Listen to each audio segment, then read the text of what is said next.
May bago kaming kapitbahay, si Tisay na malandyutay. Ang mister niya'y nasa Dubai, kaya tigang na si Tisay. Inakit niya si tatay, si tatay naman tululaway. Maganda't sexy si Tisay, ang tatay ko ay bumigay. Si tatay wala lagi sa bahay, nandun sa kapitbahay, sa bahay ni Madam Tisay. Si tatay umuwi ng lupaypay, nagtaka si nanay, wala na ang brief ni tatay. Pagdating ng umaga,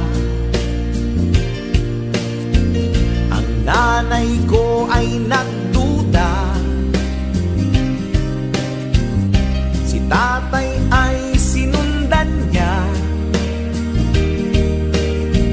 tama nga ang kanyang hinala.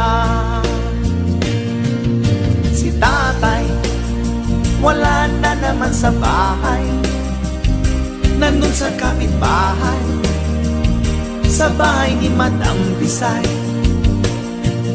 Si tatay umuwi ng lupaypay, nagtaka si nanay, panty na ang suot ni tatay.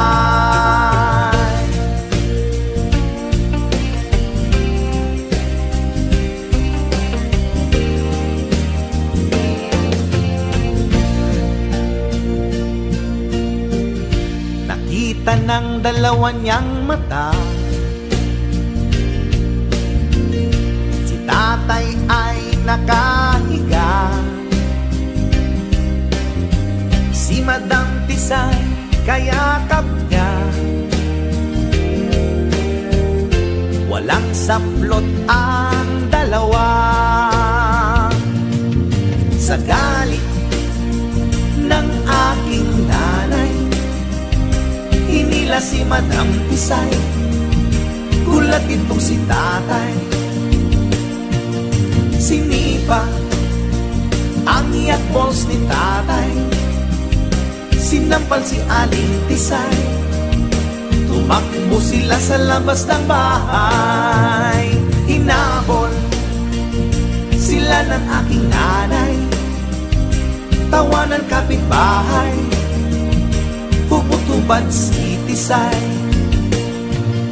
Si tatay wala na siya sa bahay, dahil sa aking nanay, sa sementeryo na nahimlay.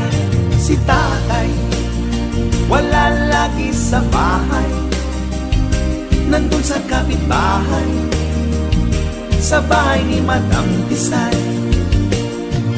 Si tatay umuwi ng lupaypay, nagtaka si nanay, wala na ang brief ni tatay.